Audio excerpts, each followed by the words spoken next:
This is Cerebral Cinema. Movies of the mind. This episode from the life of Sherlock Holmes will be transmitted to our men and women overseas by shortwave and through the worldwide facilities of the Armed Forces Radio Service. Petri Wine brings you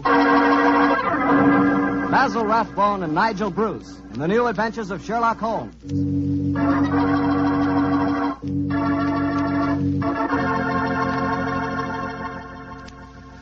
The Petri family, the family that took time to bring you good wine, invites you to listen to Dr. Watson tell us another exciting adventure he shared with his old friend, that master detective, Sherlock Holmes. And I sure wish you could listen to this story with a glass of Petri California port right at your elbow. Petri port. That's the wine that's perfect after dinner when you're just taking things easy. And say, if you've never tried Petri port, if you've never tasted that wonderful, rich red wine, well, this is the week to do it. I'll tell you why. This is National Wine Week, sort of a celebration we're having to mark the return to good living. Your wine merchant is kind of rolling out the red plush carpet this week, and among other things, he wants to prove to you that you just couldn't ask for a more delicious wine than Petri wine. Why don't you take him up on it? And begin by becoming acquainted with Petri Port. You'll really love it, and so will your guests. And say, you can serve Petri Port proudly, because after all, the name Petri is the proudest name in the history of American wines. That's a fact.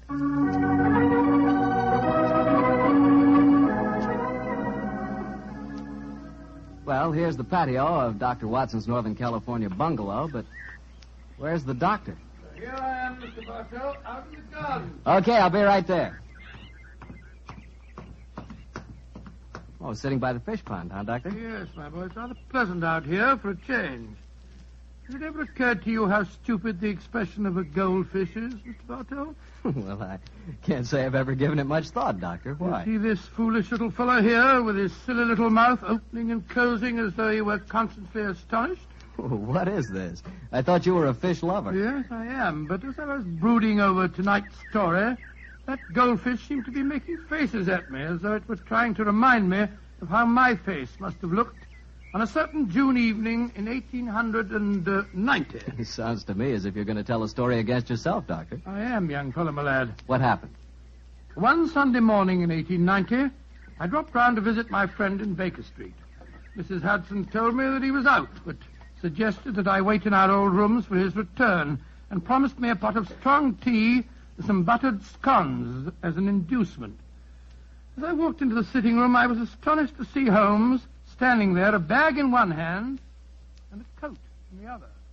My dear chap, how are you? I'm fine, Holmes. I'm surprised to see you, though. Mrs. Hudson told me that you were out. I have been, Watson, on a case. I just returned by my private entrance for some necessary apparatus. Oh, can I come with you? My wife's away, you know, but my practice is quite slack at the moment. Not even my trusty old friend Watson can accompany me on this case. It's a ticklish business. The fate of two nations hangs in the balance. I must work alone. Sorry to leave you like this, old fellow. Goodbye. Oh, wait a minute. Mrs. Hudson's making me some tea and some buttered scones. Can't you wait and share them with me? Huh? Good old Watson. You're the one fixed point in a changing age. Empires are tottering, and you talk of tea and buttered scones. Oh, I'm sorry I must be off. Oh, goodbye, old fellow. Oh, don't look so sad, old fellow. When the time is ripe, I'll tell you all about the case, and you can write it up in your memoirs. Goodbye, old boy. Buttered scones. I haven't got any appetite for them now.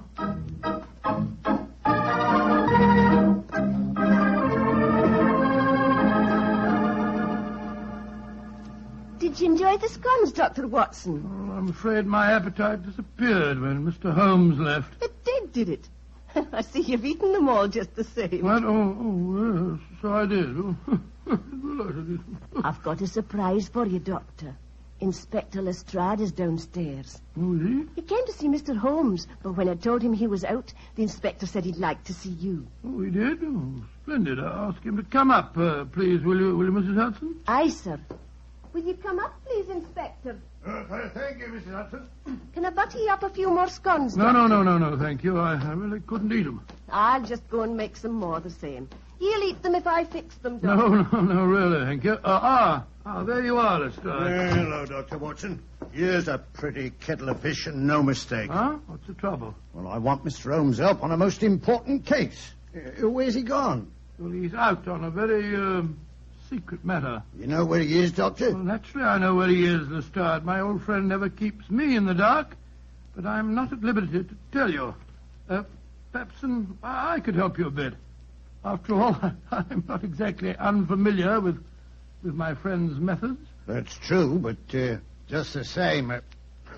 Oh, well, Doctor, two heads are always better than one, even if one is a sheep's head, as my old mother used to say. Are you suggesting that I'm a sheep's head? No, I'm not suggesting anything, Doctor. I'm just telling you what my old mother used to say. I'm really not very interested in what your old mother used to say. And now, Lestrade, your problem, please. Well, it's simple enough, Doctor.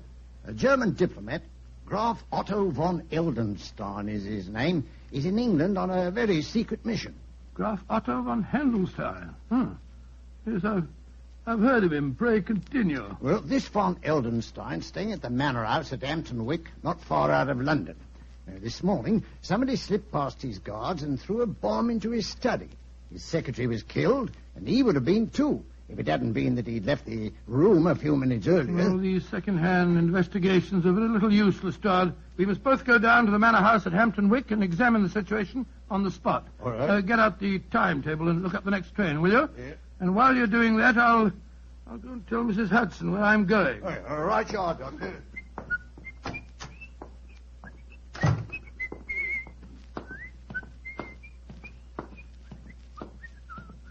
Here are the scones, Doctor. I was just bringing them up to you. Scones?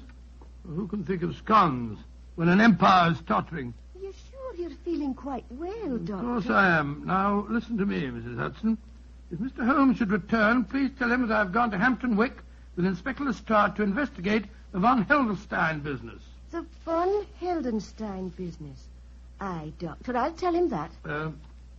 Mr. Holmes didn't tell you where he was going, did he? No, Doctor, he didn't. Oh, I see. All right. Well, thank you, Mrs. Hudson. Thank Are you. you sure you don't want the scones, Doctor? I might as well take him along. I dare say Lestrade could eat him. You're the one, Doctor.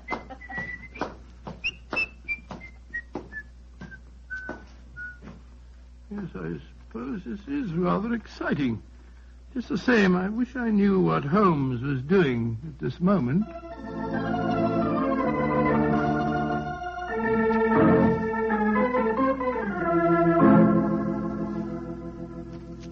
You are Herr Sherlock Holmes? Yes, I presume Graf Otto von Heldenstein is expecting me? Ja, Herr Holmes. He was so anxious that you would come here to the Manor House. I left immediately after I got his summons. He's very weak. He has lost much blood from the injuries he received this morning. Injuries that no one knows about, eh? Nein, Herr Holmes. Only I, his old and faithful servant, knows. Follow me, please. I will take you to him.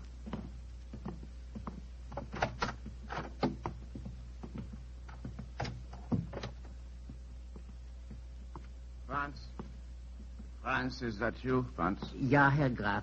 And with me is Herr Sherlock Holmes. Oh. Thank heaven you are here, Holmes. I hope I can be of service to you, sir. You can. You can be of great service. Sit close to my bed, Holmes. I have not much strength to speak. I'm listening, Herr Graf. You must impersonate me. Yes, so I gathered when I received your message. I am in England on a most delicate and important mission for the German government. Within a few weeks, your government and mine will conclude a treaty outlining the German and British spheres of interest in Africa. I see. Obviously, that bomb was thrown this morning by someone who does not wish the treaty to be concluded. Yeah, exactly, Herr Holmes. That is why you must impersonate me. In 24 hours' time, I shall be well enough to resume my work. In the meanwhile, you can keep the secret of my injuries and also have the opportunity of finding the assassin. I'm quite prepared to undertake the impersonation, sir, but how can I possibly hope to deceive the members of your personal staff? With the exception of Franz here and poor Fräulein Ullmeyer, who was killed in the explosion that injured me, my staff is new. They have joined me here from the German consulate in London. They will believe that you are me. Very well, sir. I'll try it. I have heard of your skill in the art of disguises, and also it seems to me we are not so unlike each other. I was about to comment on that fact myself, sir. Yes, I think that a moustache and side whiskers will work wonders. If I can make the accent reasonably convincing. I will coach you, my friend. Splendid. Help me off with my coat, will you, Franz? Get me towels and a mirror. Jawohl, Herr Holmes. And while I'm applying my makeup, Herr Graf, perhaps you will be so good as to give me the complete circumstances regarding this morning's attempt on your life. If I'm to impersonate you successfully, I must have all the facts at my fingertips.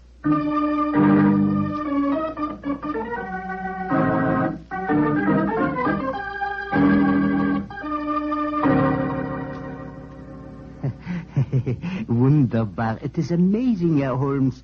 Even I can hardly tell you from my mask. Yes, I think it's the wig that puts the finishing touch to my disguise. How's it look to you, Herr Graf? Colossal. I feel as if I were looking into a mirror. And my accent, you find it reasonably convincing? Oh, yeah. Extremely so. Try it once again, Herr Holmes. Ja, Herr Graf. It gives me the greatest pleasure to do what you ask of me. Prächtig. Splendid, Herr Holmes. Splendid. A cab is drawn up at the gate. 2 men are getting out. You can see them from the window here. Oh, it's the police, possibly, or... Great Scott! It's Watson and Lestrade.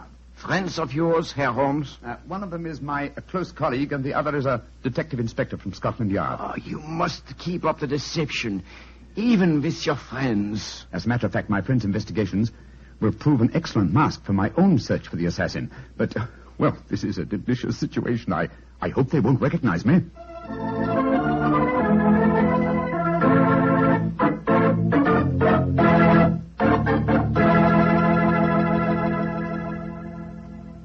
I am Graf Otto von Heldenstein, gentlemen. You wish to see me? How do you do, sir? My name is Watson, Dr. Watson, and this is Inspector Lestrade of Scotland Yard. How do you do, sir? Inspector, Dr. Watson, may I ask if I have the great distinction of addressing the Dr. Watson, friend of Sherlock Holmes? Oh, I'm very flattered that you know me, Herr Graf. But who does not know the great Dr. Watson? In my country, many people think that you are the real brains of the combination. Tell me, Herr Doctor, is that true? Well, I wouldn't exactly say that, sir. Of course, you have both come here to investigate what occurred this morning. Yes, we have, sir. Please sit down. If you can find any furniture that is unbroken. Oh, thank you, sir. I must say the place is in a bit of a mess. And now, Herr Graf, please tell us exactly what happened. Yeah. I will tell you everything, Herr Doctor. This morning I was working in here with my secretary, poor Fräulein Ulmer. I had occasion to go upstairs to my room to get some necessary papers. As I came down the staircase to return here, I heard a scream from Fräulein Ulmer. A moment later, there was a most frightful explosion. The concussion stunned me. When I came to, my poor secretary was dead. What people were inside the house at the time of the explosion? The servants were all at the church. The only people here was my secretary who was killed. My servant, Franz. I can vouch for him because he was upstairs when I went for my documents. There were 3 other people in the house, however.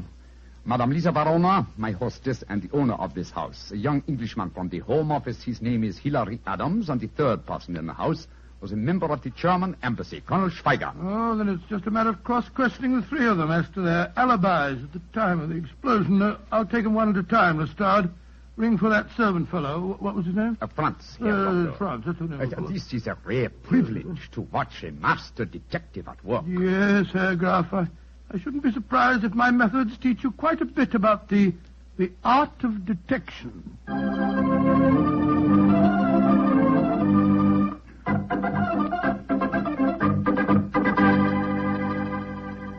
Herr Dr. Watson, this is Colonel Schweiger of the German embassy. Where were you, Colonel Schweiger, when the explosion occurred this morning? I was discussing the military tactics of Clausewitz with one of the guards near the front gates. Yeah, well, what was the name of the guard, sir? Carter.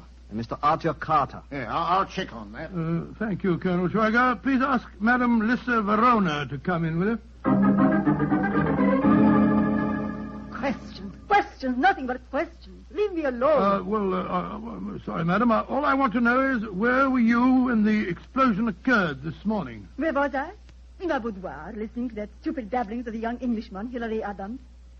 Herr Graf, when I offered you my house, I did not know that I would have to put up with the love-making of your staff. Everywhere he followed. No. Please don't get so excited, Madame Verona. Questions.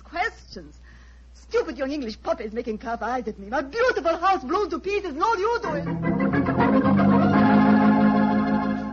Mr. Adams, where were you when the explosion occurred? In Madame Verona's suite. You swear to that? Of course I do. You may ask her. I've already done so, sir. Thank you, Mr. Adams. Thank you. That's all. You may go.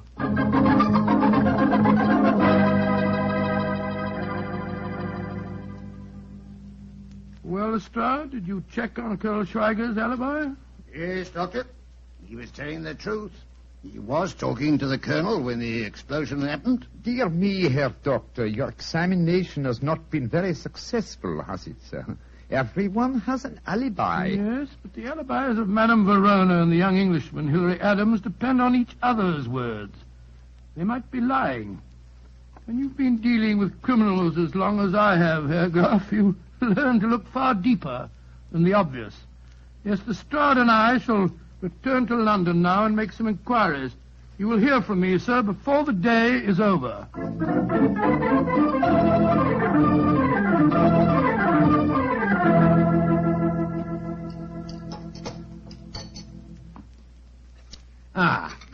Yes. Well, I'm much obliged to you, Doctor, for a very nice meal. Although we've been talking in circles. Not entirely. Anyway, I have come to one important decision. Oh, and what's that, Doctor? Madame Verona is addicted to the use of drugs. The pupils of her eyes were contracted to pinpoints. It's an invariable indication of drug addiction. Lestrade, you go to Scotland Yard and see what you can find out about her, and I'll go back to my house. You can meet me there later.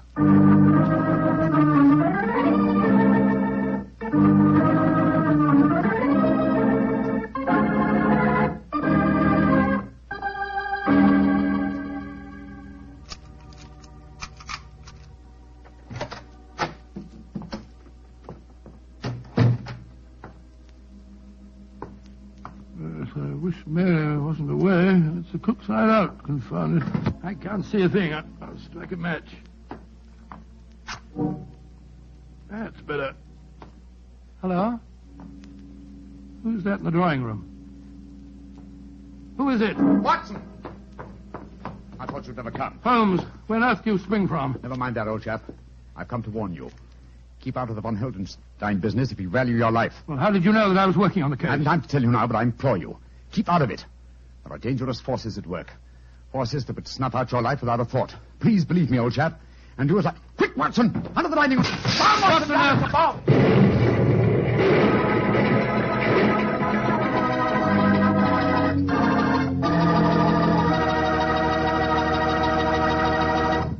You'll hear the rest of Dr. Watson's story in just a few seconds. All the time I need to remind you that, what with this being National Wine Week, if you want to take a gift to a young lady, why not take her a bottle of Petri California Muscatel?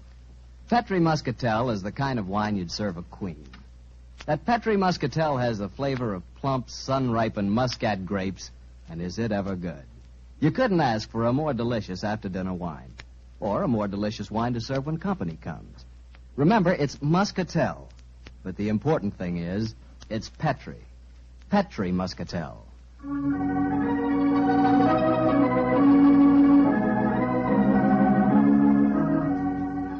And now back to Dr. Watson and tonight's adventure, the Manor House case.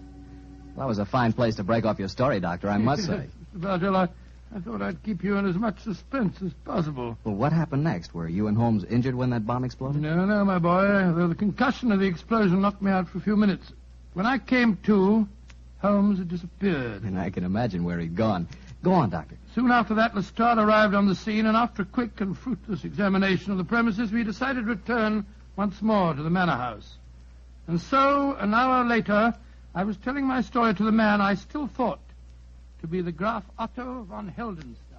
But this is dreadful, Herr Doctor. The bomb might easily have killed you. Oh, I was ready for it, sir. Quick thinking and presence of mind are my stock in trade, you know. When I heard the ghastly crash, I flung myself under the dining room table. I'm most distressed that you yourself should be exposed to such danger. Not at all, Herr Graf. As a matter of fact, I exposed myself deliberately to the attack. It's an old army trick, you know, what we call drawing the enemy's fire. Calm now, Doctor.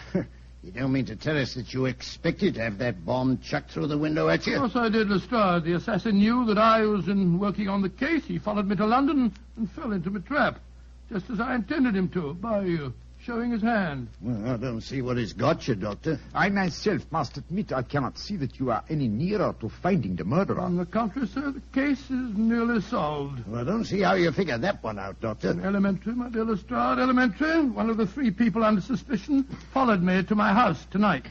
The second bomb was thrown at approximately 7 o'clock. Now, it's only a question of finding which one of the three cannot account for his movements at that time. Then we shall know the murderer. You want to cross-examine them again, Doctor? Yes, Lestrade, bring them in, please. One at a time.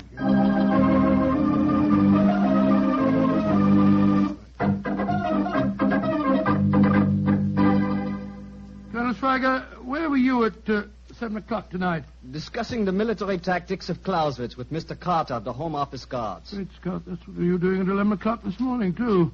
It would take many days of discussion for two students to appreciate all the subtleties of Clausewitz. Yeah, I'll check on that again, Doctor. Thank you, Lestrade. And please ask Madame Verona to come in, will you?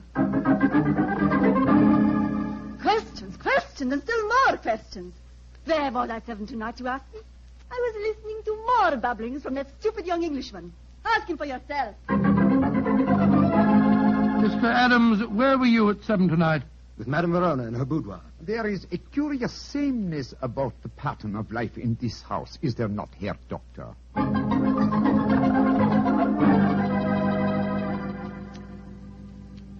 I checked on Colonel Schweiger's statement. It was true. He was talking to Carter at 7 o'clock, all right.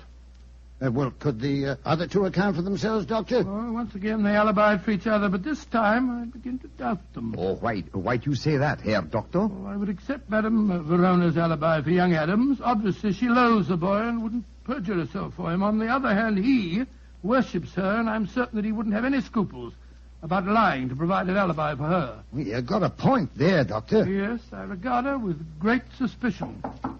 Yeah, come in. Yes, Mr. Adams? Dr. Watson, I've been worrying about Madame Verona. I was afraid you wouldn't believe my alibi for her. Indeed? I have another, an unbiased witness who can testify that Madame Verona was in this house at 7 tonight. Come in, Franz. Jawohl, gnädiger Herr. Franz, did you see Madame Verona at 7 tonight? Yeah. I take up 2 glasses of sherry to her. It was a few minutes before 7. Thank you, Franz. Thank you, Mr. Adams. I appreciate your concern. You may go. Yeah. Seems to me we're still traveling in circles, Doctor. On the contrary, my dear Lestrade, the case is solved. Indeed. You astonish me, Herr Doctor. Who is the guilty party? You will know in a minute, sir. Lestrade, bring the 3 suspects in here, please. Right, sir. When they are assembled, I will give you the solution to the mystery.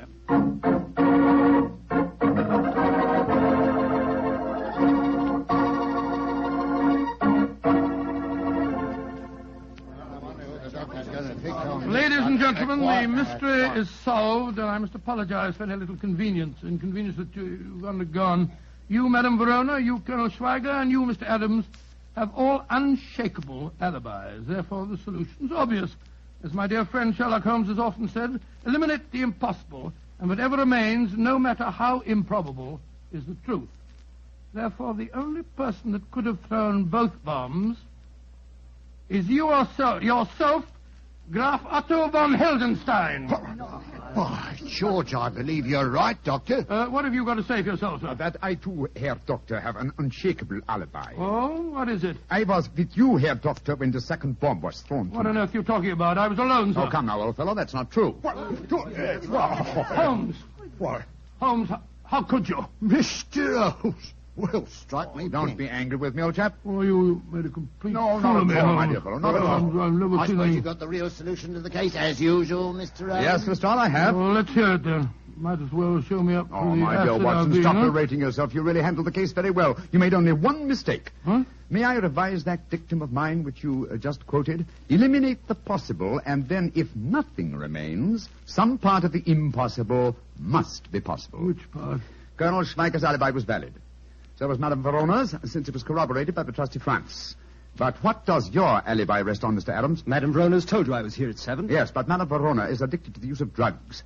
I'm sure that you spotted that fact, Watson. Yes, matter of fact, I did. Your mistake, old chap, was in not drawing the correct conclusion. Mr. Adams' alibi depends on the unsupported word of a drug addict. Now, the use of drugs notoriously destroys, first of all, the sense of time. Any trick such as the resetting of clocks could be worked on her without her noticing. Her word on a time alibi is completely valueless. Then Adams is the man. Fools! Meddlers! Why don't you... He's a murderer and a traitor.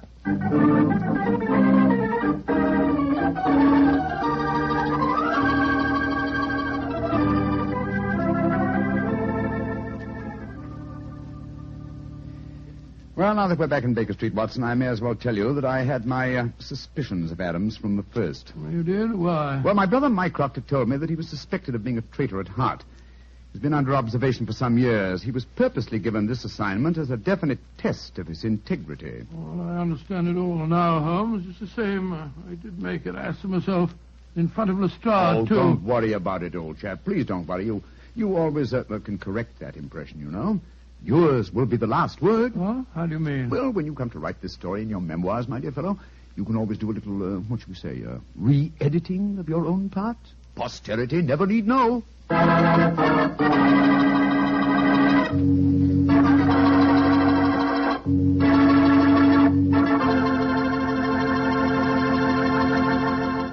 Doctor, that was really a swell story. Oh, I'm glad you liked it. Sort of made me out of a bit of a fool, though. Oh, nothing of the kind, Doctor. I agree with Holmes. You did a splendid job. Oh, you really think I did? After all, you did line up his suspects for him, didn't you? Well, come to think of it, yes, of course I did. And you did make the point that Madame Verona was a drug addict. Yes, by Jove, so I did. And you did say that Mr. Adams' alibi could be a lie. By Jove, you're right. I did solve that case for Holmes after all. Mr. Bartell, did anyone ever tell you that you're really a very smart young man? I wish you and I could work on a case together. We can. Starting tonight. No. Really? Sure. In celebration of National Wine Week, I brought you a case of Petri wine. And I suggest we start on it right now with a glass of port. What a fellow. What a wine. Petri wine. We know that's really good because the Petri family has been making fine wine since the 1800s. For generations. Ever since they started the Petri business, the Petri family has been turning luscious California grapes into fragrant, delicious wine. And during all that time, they've been handing on down from father to son, all their skill and knowledge and experience. The Petri wine you buy today is the result of all that skill and knowledge and experience. That's why you can't go wrong when you choose a Petri wine, because Petri took time to bring you good wine. And now, Dr. Watson, what's the prescription for next week's story? Well, now, let me see. Next week, Mr. Bartell, I think I can promise you a most entertaining adventure. It concerns a famous magician, a female spy of unusual beauty, and a man even more brilliant than Holmes himself. His older brother, Mycroft. Sounds terrific, Doctor. And before we say goodnight to our friends, I want to remind them that our men overseas need the Merchant Marine to bring them back home. The Merchant Marine got them there, and it'll bring them back, if you help. Right now, the Merchant Marine needs experienced mates, engineers, ABs, firemen, oil or water tenders, and chief cooks. If you qualify, write or wire collect at once to Merchant Marine, Washington 25, D.C. Bring the boys home.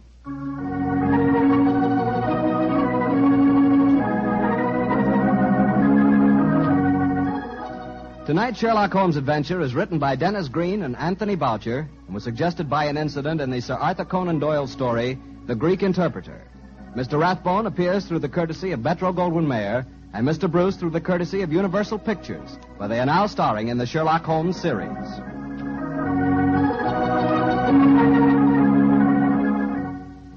The Petri Wine Company of San Francisco, California, invites you to tune in again next week, same time, same station.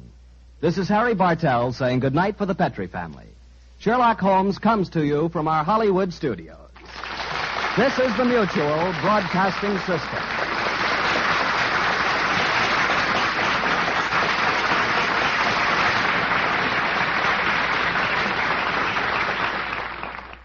Cerebral Cinema hopes you have enjoyed this movie of the mind.